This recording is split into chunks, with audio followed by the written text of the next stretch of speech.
Dégager peut-être l'espace des chaises, des affaires, qu'on ait un peu un praticable sympa. On va dire on essaie de former un rond à peu près à espace, espace à peu près de la grandeur de ses bras, ouvert. On a chacun notre espace, où on se sent bien. On peut élargir encore un peu.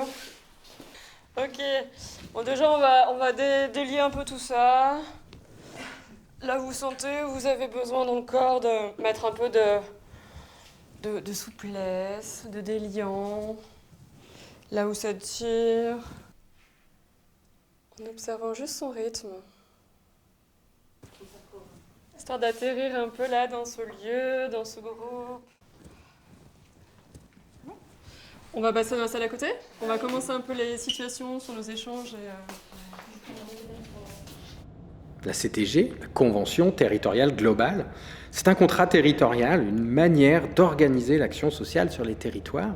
C'est un nouveau contrat territorial dans le sens où il prend une place sur un territoire qui a déjà une certaine organisation particulière, singulière, et sur laquelle, effectivement, la CTG, elle voulait pouvoir repenser un peu les choses pour être encore et toujours au plus proche des habitants et des familles. Donc cette convention territoriale globale, c'est donc un cadre, une orientation stratégique et politique aussi qui est censée donner un guide, une orientation pour l'ensemble de l'action sociale sur un territoire. On voulait aussi pouvoir montrer la CTG telle qu'elle se manifeste, ce qui se joue, ce qu'elle permet et ce qu'elle soutient, ce qu'elle encourage pour donner à voir ce que ça change dans la manière de mettre en œuvre l'action sociale sur les territoires. La CTG, c'est donc beaucoup de choses. C'est beaucoup d'acteurs, beaucoup d'habitants, beaucoup de familles concernées. Et donc, il nous fallait choisir des angles pour pouvoir cibler un peu notre propos. Pour ça, on a pris 3 angles, 3 approches différentes, 3 éléments qui nous semblaient intéressants à montrer et qui témoignent de ce que peut être la CTG sur un territoire. Le premier angle, c'est vraiment comment l'action publique est mise en place pour la population. Le deuxième axe, comment elle est mise en place avec la population. Et le troisième axe, comment est-ce qu'elle est mise en place par la population elle-même également. Ce film veut mettre en lumière le deuxième angle, c'est-à-dire comment on peut permettre à chacun, où qu'il soit sur le territoire, quelle que soit sa situation, d'accéder à l'ensemble des services et donc d'accéder à l'ensemble de ses droits. Ce film s'attache donc à rendre visibles des démarches particulières, des démarches d'aller vers les publics les plus éloignés, des démarches d'accompagnement pour favoriser l'autonomie, donner les codes, transmettre les pratiques qui permettent à chacun d'accéder à ses droits de manière autonome. C'est à ces conditions qu'il est possible de favoriser l'égalité des chances. Cette proximité, assurée par des professionnels de première ligne, permet aussi de faire remonter les besoins pour adapter l'action sociale dans son ensemble et donc l'ajuster aux réalités de vie des habitants.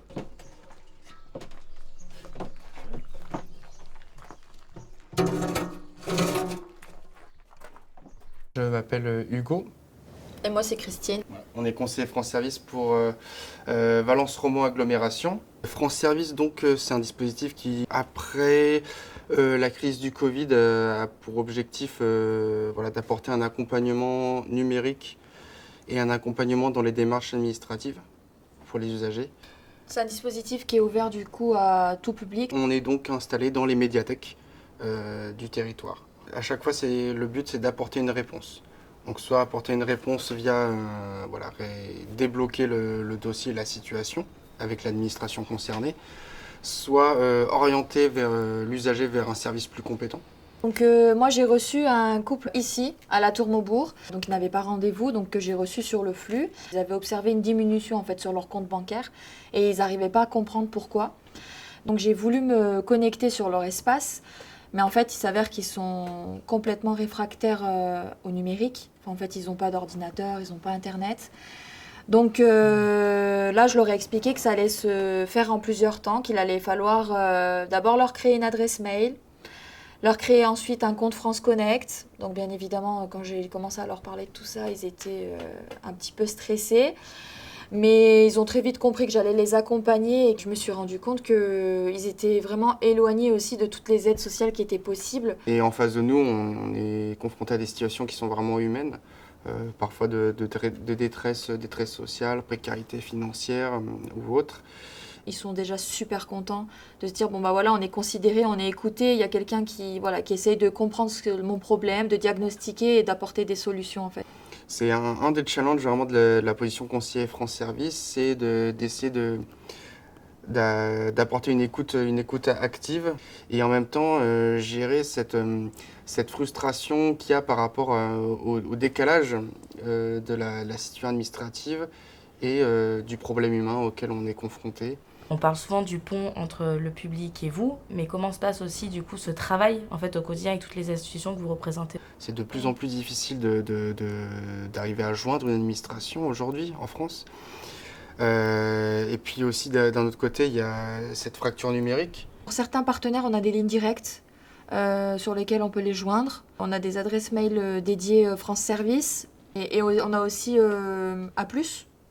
C'est une messagerie qu'on utilise plus en situation d'urgence, situation précaire ou financière très délicate. Vous accueillez effectivement un public souvent dans des situations assez difficiles, voire très très précaires. Et je pense qu'il doit vous arriver aussi donc de les accueillir sous arriver avec des émotions, c'est-à-dire soit la colère, soit la tristesse, voilà, toutes ces émotions en raison de leur problématique. Et comment vous gérez ça au quotidien professionnellement du coup? Quand on garde la charte ou une fiche de poste de conseiller France Service au début, on ne s'imagine pas qu'on va faire tout ça et on dépasse sur plein de points la fiche de poste. Mais voilà, cette dimension travailleur social, elle fait partie intégrante du poste et de la posture d'écoute. Mais il faut se dire qu'on fait pas de suivi. Et on n'est pas là pour accompagner sur le long terme les personnes. On apporte vraiment une réponse ponctuelle. Le plus important, ce serait de réussir à autonomiser les personnes ou à les accompagner dans l'apprentissage du numérique, l'apprentissage de l'administratif et de chercher à davantage impliquer les usagers dans les démarches administratives. C'est pas toujours facile de proposer le faire avec. Donc on se retrouve dans une majorité des cas malheureusement à du faire pour en fait. Quand les personnes viennent demander un service à la mairie sur des fois des choses un peu plus intimes ou sur des documents administratifs, eh bien plutôt que de leur répondre alors qu'on n'a pas toujours toutes les informations, on les envoie nous au bus France Service le mardi matin, voilà. Ça a beaucoup soulagé le secrétariat de mairie, oui. Surtout à la période des impôts où les gens venaient avec leur feuille d'impôt qu'ils ne comprenaient pas.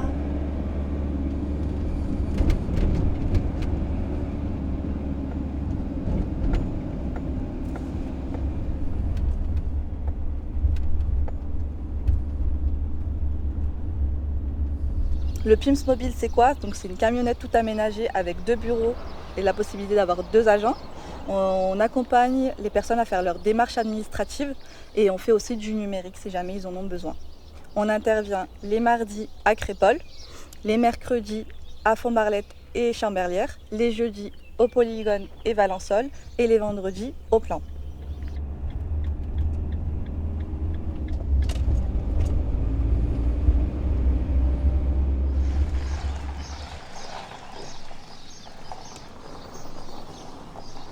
C'était à Crépol, ici même. Il y a eu un monsieur qui est venu me voir pour me dire qu'il avait perdu tous ses papiers et qu'il n'arrivait plus à remettre la main dessus. Du coup, j'ai commencé à discuter un peu avec lui pour savoir aussi s'il y avait quelqu'un avec lui chez lui, s'il était entouré. Je me suis rendu compte du coup avec mes questions que c'était une personne âgée isolée. Du coup, il fallait que je fasse encore un peu plus attention qu'habituellement. J'ai pris ses coordonnées pour l'orienter vers la coordinatrice de santé ici à Crépol. Et du coup, on a fait en sorte, elle et moi, de travailler en coordination, ensemble. Et à l'heure d'aujourd'hui, ce monsieur-là, du coup, il est bien suivi par tous les professionnels, que ce soit de santé ou assistante sociale ou moi. Et est-ce que le fait que tu lui proposes un accompagnement sur l'aspect santé, comment est-ce qu'il l'a pris, que tu lui proposes cet accompagnement en plus?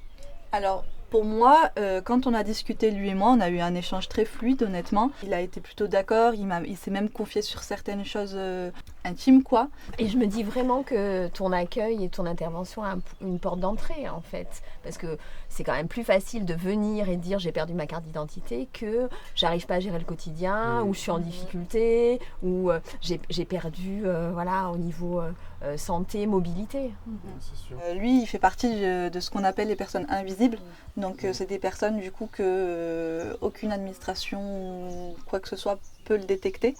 Et du coup, j'ai appliqué ce que j'ai appris en formation. Donc, recevoir la personne, l'écouter, faire ce qu'on appelle le 360 de toute sa situation, parce que je sais que les personnes viennent pour une chose en particulier, mais de fil en aiguille, quand je pose des questions, je découvre plein d'autres choses. Et je sais qu'il faut d'abord régler lever certains freins avant de pouvoir enchaîner le reste. Si on a des attentes figées, réduites, on n'est pas ouvert à ce que la personne peut amener avec sa singularité, sa temporalité, sa problématique, ses préoccupations. Et c'est là où on peut faire un accueil individuel, singulier. Et est-ce que tu as l'impression que ça crée du lien entre eux également ?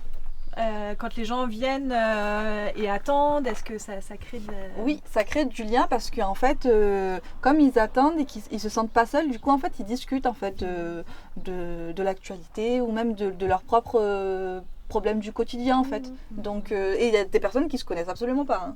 Ça m'est arrivé plein de fois. Quand on vient ici, on se sent impliqué, notamment du coup, il y a l'église à côté, il y a les petites cloches du coup qui nous rappellent qu'on est dans un village. Il y a aussi du coup le bureau de tabac et le café auquel du coup des fois on va prendre notre pause là-bas, boire un petit café, discuter avec les habitants. L'importance de venir dans leur village, de ne pas attendre qu'ils viennent dans une institution, un bureau.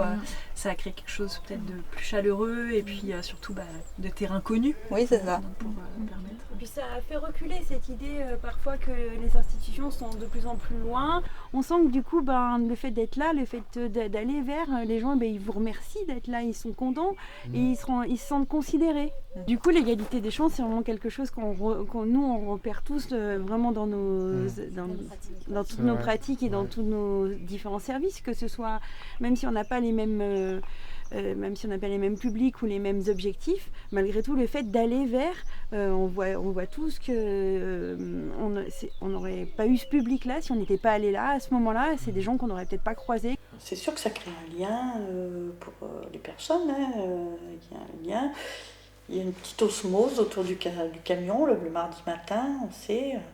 Et les maires des alentours me disent qu'ils sont ravis que ce bus soit là aussi. Voilà. Parce qu'ils ont senti aussi que la population était soulagée de pouvoir avoir une réponse à leur tracas. Moi j'appelle ça des tracas, mais... voilà.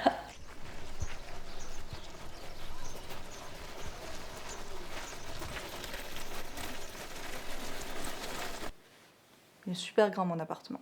Ok, ça c'est bien. Vous y sentez bien? Seul. Oui. Ok. Bon, vu tous les papiers qu'on a à faire, on va se voir plusieurs fois. Et pour l'instant, on peut en rester là pour cet entretien, c'est déjà pas mal. D'accord. Moi, je vais travailler sur votre dossier. On va se revoir au moins 4 ou 5 fois pour remettre tout à jour. D'accord. Que vous ayez de nouveau votre carte d'identité, votre permis de conduire et votre carte vitale.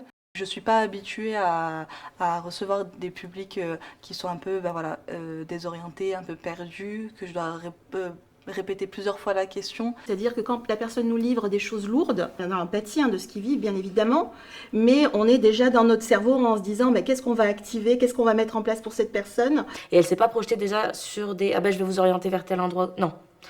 J'ai pris suffisamment d'informations aujourd'hui pour un prochain rendez-vous. Et en fait, si c'est ce que tu as fait en tout cas, de se caler à son rythme et pas au tien. Parce qu'on aurait tendance à vouloir dire, bon, au vu de ce qu'il m'a donné comme explication, maintenant j'active tout. Et là, non, la manière dont ça a été joué, c'est ce que j'ai bien aimé, c'est de dire, et avec cette personne-là, non, on va y aller tranquille parce qu'effectivement, elle ne sait pas du tout ni l'heure ni le jour où elle est. Ce que j'aurais peut-être même encore aimé plus, et je pense que Nel ça a fait, c'est-à-dire, ok, je capte, il ne sait pas le jour, il ne sait pas comment il va faire pour revenir la semaine prochaine. Tu te poses la question après, mais presque, ok, est-ce que vous voulez que je vous rappelle la veille?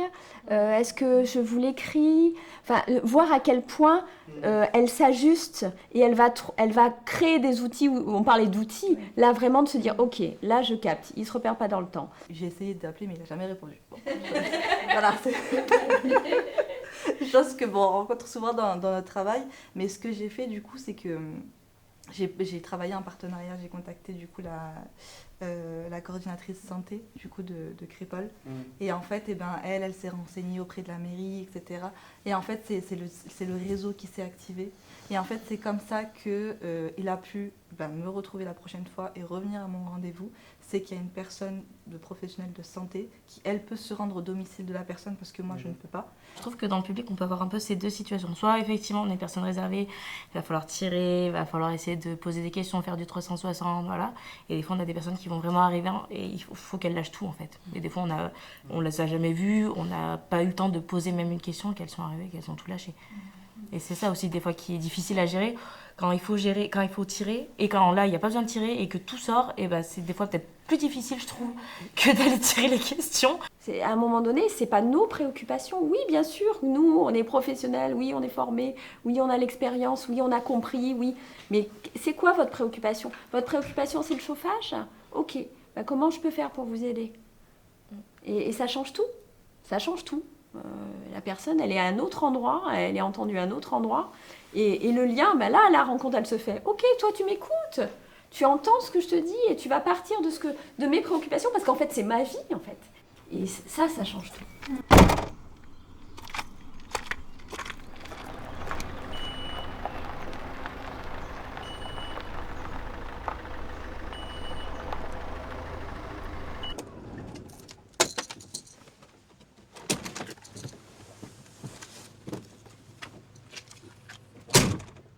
Bonjour, je suis référente de l'espace vie sociale voyageur pour Valence Romand Agglo. J'interviens donc sur les 4 aires d'accueil des gens du voyage. L'objectif de l'espace vie sociale, c'est un lieu d'échange, de rencontre et de discussion. Et donc une maman qui venait régulièrement me voir dans le camping-car. Et une fois, donc, elle m'a avoué que financièrement c'était assez difficile et que pour faire les courses, c'était compliqué. Du coup, on a regardé ensemble en fait les aides qui étaient disponibles à proximité. Les conditions d'attribution n'étaient pas adaptées pour la communauté gens du voyage. Il y a effectivement cette question du lien de confiance qui est très très important et puis comment faire émerger aussi les besoins chez les familles.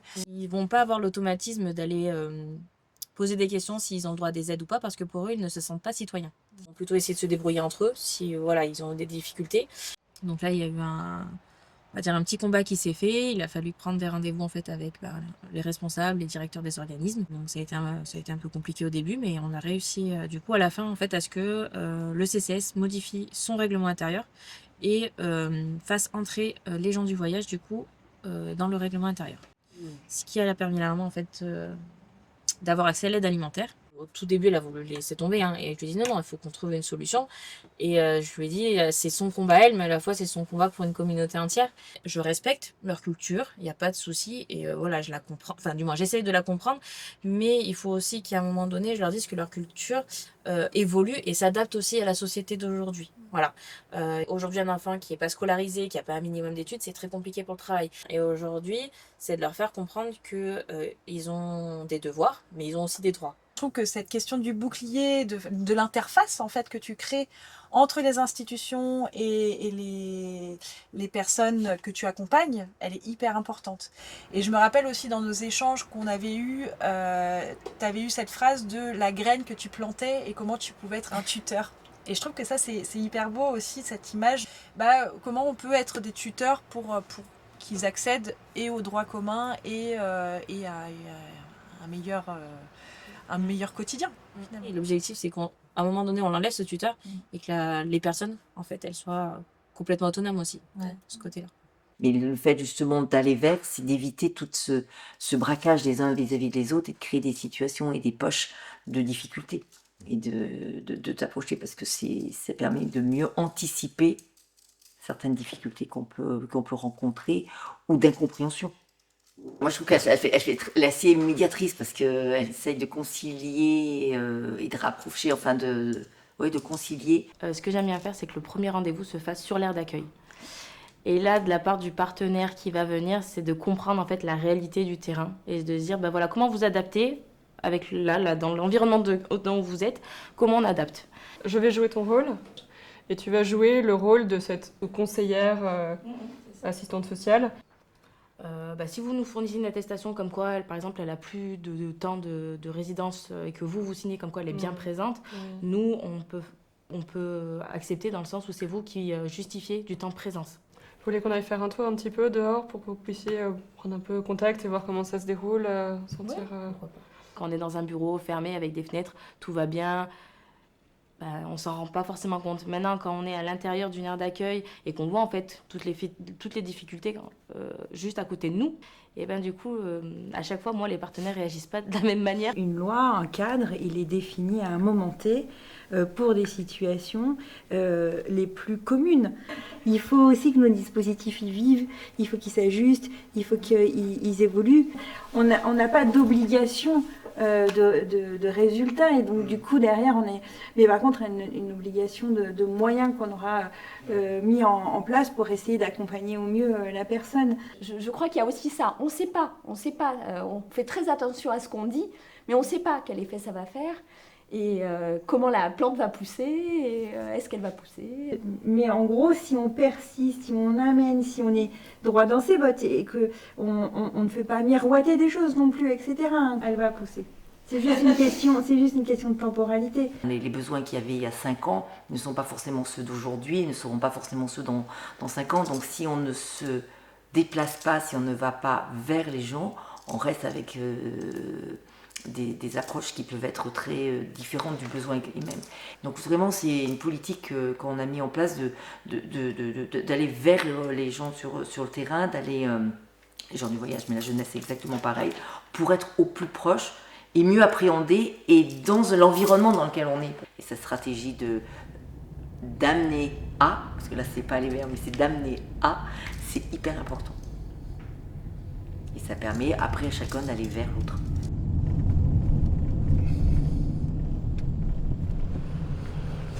Je suis animateur jeunesse pour Valence Romain Glo. Je travaille notamment avec le Popcorn, le point jeune mobile qui circule sur les communes autour de Chabeuil, donc Perru, Comauvin, Château-Double, Barcelone et Montvendre. Alors le Popcorn, c'est quoi? C'est un lieu où ils peuvent venir se poser, discuter, jouer, raconter leur joie, leur peine, mais c'est aussi un lieu où peuvent émerger les projets, où peuvent émerger les idées et les envies des jeunes.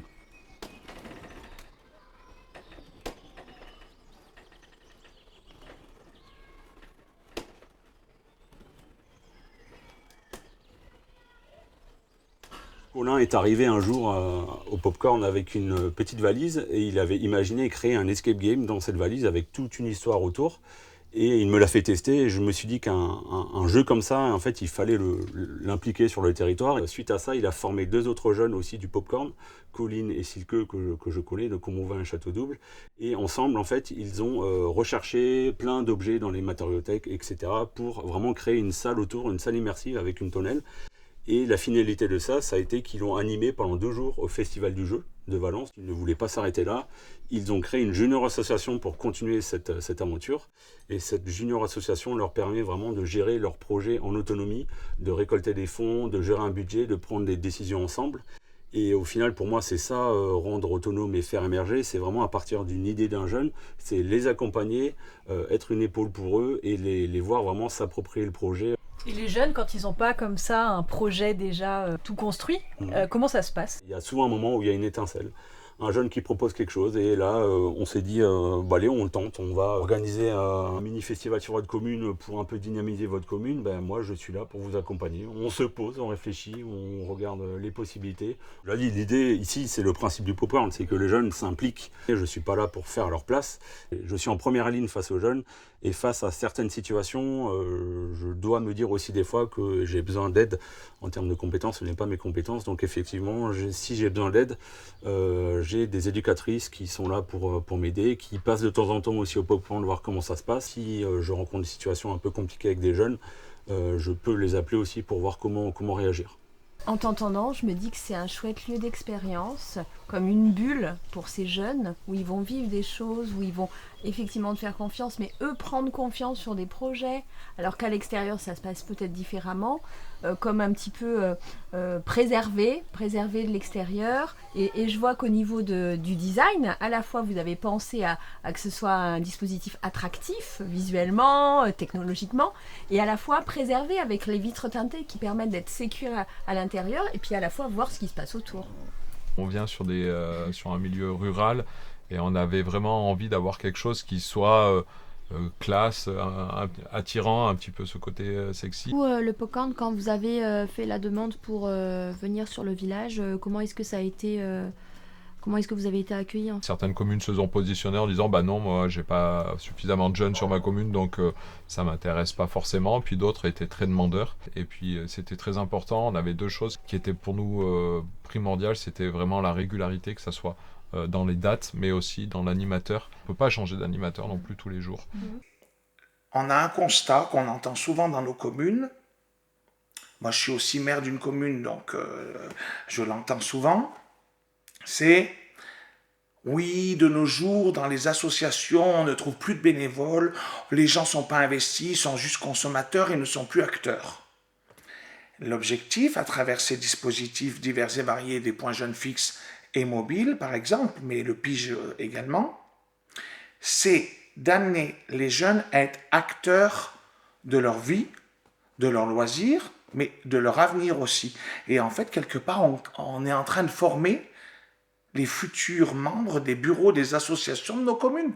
Ensuite, l'autre point pour moi qui est important dans le développement des points jeunes et du popcorn, c'est la pluridisciplinarité ou l'interdisciplinarité entre éducateurs spécialisés, informateurs jeunesse et animateurs. Ce sont trois métiers interreliés dans la prise en charge des jeunes et donc en fait tout le monde, chaque métier a sa spécialité ou ses spécificités et d'échanger ensemble, et bien du coup on a une vision complète, on essaye d'avoir une vision complète des jeunes. On est dans la protection, on est dans l'animation, l'accueil, l'écoute. Et ce qui fait du bien, c'est d'avoir des métiers comme leur métier, où on ne juge pas les jeunes, on essaye de les comprendre pour les faire progresser, pour aller plus haut. Alors là, ils ont toute ma gratitude.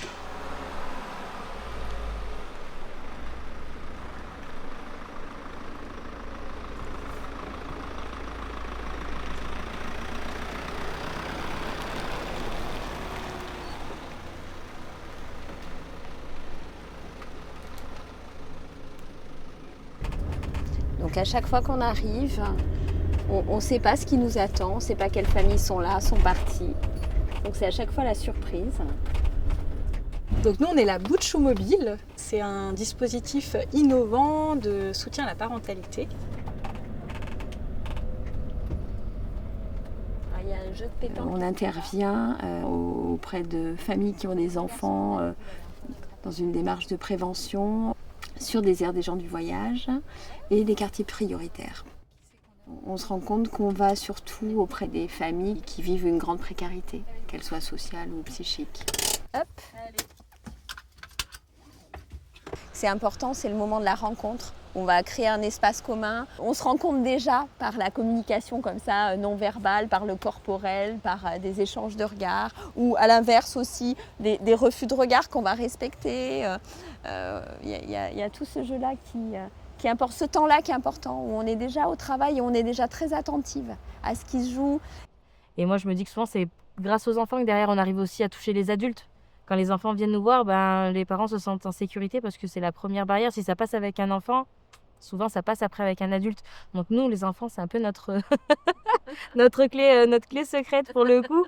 Et c'est vrai que la découverte des enfants et après la découverte des adultes ne se fait pas forcément de la même manière. On retrouve ce point commun qui est de créer un lieu de rencontre, créer un lieu favorable. Alors nous, on fait un pas vers eux aussi, mais il y a ce jeu de je fais un pas vers toi, tu fais un pas vers moi, et on crée ce lieu de rencontre, et ce lieu de rencontre fait qu'il va se passer quelque chose. On a beaucoup travaillé dans le soin, autant Heidi que moi, mais on se présente en tant qu'accueillante, Heidi, Géraldine, et ça veut dire aussi, ça induit chez les familles qu'on rencontre, qui ne veulent pas répondre à une attente ou d'un professionnel, on serait assistante sociale, médecin, je vais peut-être lui parler de mes problèmes financiers. Là, quelque part, on leur laisse libre à eux de projeter ce qu'ils souhaitent. On fait vraiment à leurs besoins, à leurs demandes. C'est-à-dire qu'on arrive et on se met à disposition. Au niveau des espaces, on l'aménage. Alors c'est sûr que sur toute la période d'hiver, de mauvais temps, et ben autant que possible, on est à l'intérieur. Mais être à l'intérieur, pour des personnes qui ne sont jamais venues, c'est extrêmement compliqué. Passer les portes, voire frapper parce que la porte est fermée, c'est pas toujours si facile que ça. Donc dès qu'il fait beau, on essaye de se mettre dehors, d'installer comme on a pu le faire ici, ou de faire vraiment ces va-et-vient. En fait, il y a des moments où c'est aussi chouette d'être à la fois dehors, que les enfants puissent rentrer seuls à l'intérieur. On est encore en train de chercher combien de temps on reste sur chaque endroit. Nous, on a bien senti que en fait, rester peu de temps, ça n'a aucun sens. Parce qu'en fait, il faut vraiment un temps pour que les familles soient en confiance, déploient des choses, qu'il y ait vraiment quelque chose d'une relation qui puisse se construire ensemble. Tu plies ? Je te le laisse ? Vas-y. C'est bon ?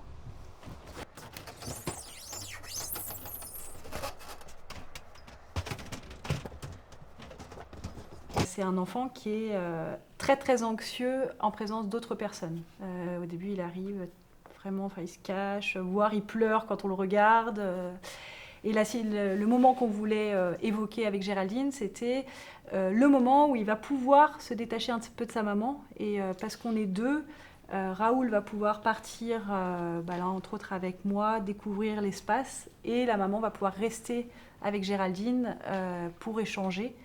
Et donc, voilà, ces premières séparations qui vont permettre et amener plus tard des séparations plus importantes comme la séparation à la crèche. Elle a regardé tout ce moment-là où vous avez joué ensemble, où elle s'est dit, bon, effectivement, je sens que mon fils est bien avec Heidi, qu'il y a quelque chose où je peux lui confier. C'est intéressant de voir comment ça a eu un impact sur la crèche, où pareil, en fait, finalement, nous, c'est ce qui nous a intéressés, c'est que la séparation a été inimaginable au début pour la maman. Et puis finalement, c'est Raoul qui a pu l'amener, même si c'était très difficile pour lui au début, quand même pour aller peu à peu vers cette séparation. Et oui, en plus avec Raoul, ça doit pas être évident. Je sais pas comment je vais faire là. En plus, il y a la crèche qui commence, il y a l'école pour le plus grand, les inscriptions, Ouais, ça fait beaucoup. Ouais. Et puis bon... En fait... C'est vrai que moi j'ai la sensation, en tout cas avec ces familles, comme il y a une intimité qui se crée, on est, alors pas dans une familiarité parce que ça serait aller trop loin, mais dans quelque chose de très naturel. Donc on vit un moment ensemble. Le côté très sérieux, c'est quelque chose que je peux avoir en cabinet, mais là c'est pas du tout ce qu'on a à la Bouchou, où il y a quelque chose où c'est par la légèreté, par l'autodérision, par les blagues beaucoup. Et là, effectivement, notre mobilité, notre aller vers, nous impose, entre guillemets, de créer cette bulle de confiance, cette bulle de bien-être. Et en plus, les gens viennent par eux-mêmes. C'est une libre adhésion. Si on n'a pas ça, les gens ne viennent pas. Je sens déjà, puisqu'on la connaît, qu'elle est très seule. Et je ne vais pas lui demander, est-ce que vous avez des ressources ? Parce que j'entends déjà qu'elle n'en a pas. Pour compléter, par contre, quand la maman vient dire « Ah ben là je me sens seule », et ben là, on peut être dans cette attitude que vous aviez. Ah oui, et c'est pas évident d'être seule. Et là, pour le coup, elle vient nous déposer elle-même quelque chose qui vient de son intériorité, de ce qu'elle ressent. Et là, on peut dire, ok, oui, c'est pas évident d'être seule, effectivement, d'avoir son enfant qui est à la crèche. Mais on peut pas être tout le temps là-dedans. Sinon, effectivement, ça serait très, très, très lourd. Elles ne mettent pas de hiérarchie entre la personne et elle-même. Et justement, quand la maman va exposer les difficultés, souvent, on va dire, oui, moi aussi, ça m'est arrivé, j'ai trouvé telle et telle solution, et de se mettre au même niveau et de dire que nous aussi, en fait, on a pu rencontrer ces difficultés. Ce que tu dis, ça me fait penser à la question d'un double, en fait, d'être là un peu en miroir. À certains moments, on a eu des expressions sur la jeunesse, je pense, sur des activités qui n'étaient pas... il y a eu des expressions qui ont été faites et on a des situations qu'on a pu déceler et derrière agir, qu'on n'aurait pas fait si on était arrivé avec notre présentation. Voilà ce qu'il faut faire, si vous avez un souci, il faut que vous m'en parliez, on est là pour ça. Ça, je pense que on n'est pas forcément, dans ces moments-là, quand on a une fragilité ou quand on a quelque chose qu'on a enfoui en soi, on n'est pas capable. Tandis que tous ces professionnels-là, qui paraissent être là, sans forcément une mission, en fait, ils l'ont vraiment en eux, et c'est là que ça ressort. En effet. Et retour la semaine prochaine.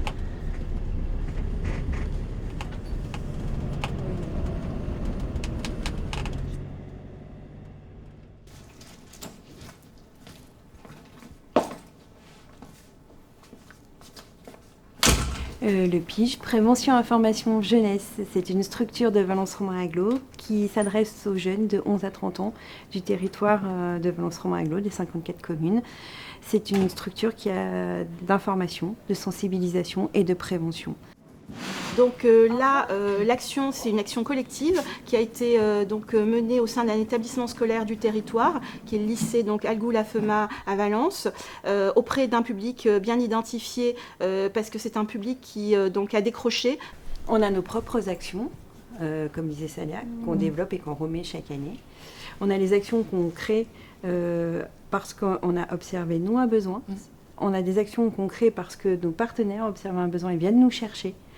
Pour nous dire on pourrait faire quelque chose ensemble. L'objectif de l'établissement et du nôtre, c'est d'identifier d'autres structures au-delà de l'établissement, sur le territoire, où les jeunes peuvent continuer leur recherche d'information et d'orientation. Après l'intervention collective, la coordinatrice m'a réinterpellée pour rencontrer une jeune et sa mère qui avait une situation un peu compliquée. Donc on a pu se rencontrer, échanger.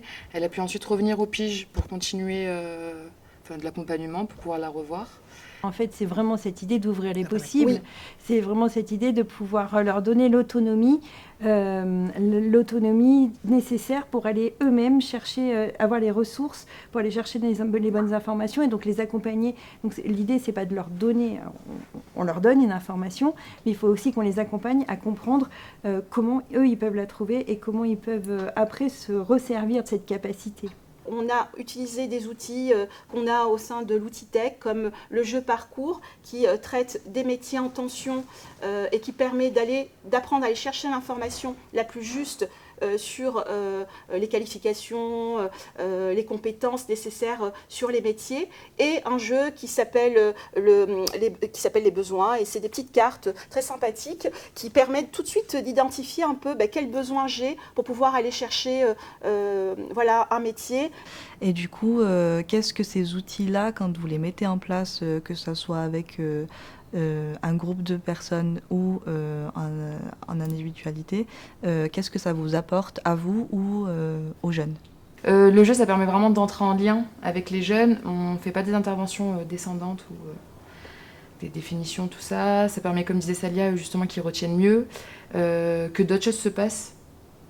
Des fois, on va sortir juste un simple jeu sans forcément vouloir traiter de la thématique, et puis le jeune va se mettre à parler d'autres choses. On a plus de 250 médias.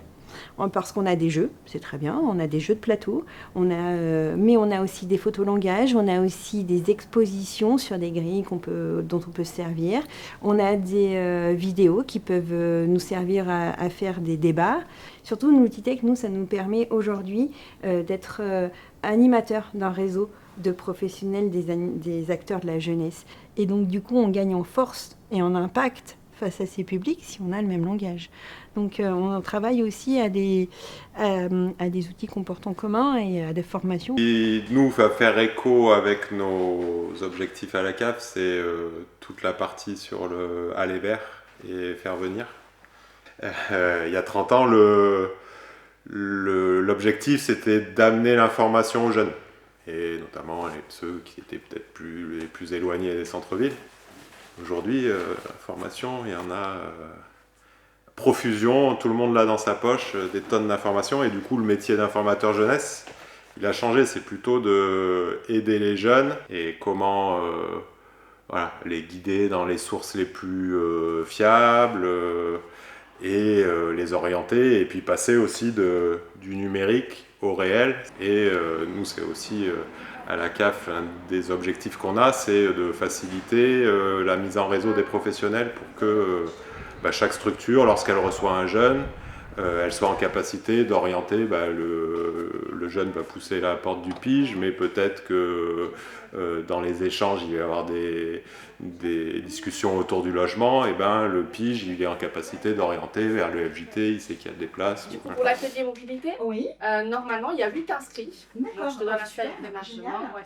Donc je suis à la salle Rosa Parks. Donc je t'accompagne. Oui, merci. Je t'en prie. Merci. Allez. Hop. Vous allez. 1, 2, la Finlande. Voilà, donc est-ce le pays des 100 montagnes, le joyau bleu, ou le pays des 1000 lacs? Je vais dire les 1000 lacs. Ouais, pourquoi tu dis ça du coup? Je vois pas mal de taches bleues. de zones, Voilà, bah, c'est la bonne réponse, bravo. Et le but, du coup, c'est que on va chacune remplir notre fiche. Ouais. Et après, on va en échanger. Ok, on va changer dessus. Ouais. Par exemple, rusé, ben moi, j'estime qu'un homme comme une femme peut être rusé, par exemple. Maladroit, un homme. Délicat, une femme. Bonjour. Alors, vous êtes tous inscrits sur l'atelier pour faire ce petit jeu ensemble. L'idée, c'est un peu de discuter ensemble, de voir un peu comment on perçoit les différents genres. Déjà, c'est quoi genre? À votre avis, ça veut dire quoi ce mot genre? Pour moi, ce qui manquait, juste, c'était le rappel du cadre. Dans le sens où quand on commence une intervention collective, des fois déjà le groupe ne se connaît pas, on n'intervient pas forcément dans des classes, et de vraiment pouvoir libérer cette parole, de dire ben voilà, on n'est pas là pour juger, on reste bienveillant, on s'écoute les uns aux autres, on peut ne pas être d'accord, mais enfin voilà, de rappeler un peu ce cadre de ce qui se passe là reste là, on va pas derrière raconter dans la cour qu'un tel a dit ci, ça, enfin voilà. Voilà, vraiment ouais, rappeler le cadre pour rendre du coup le plus possible ce temps sécurisant et permettre aux jeunes de pouvoir vraiment libérer la parole.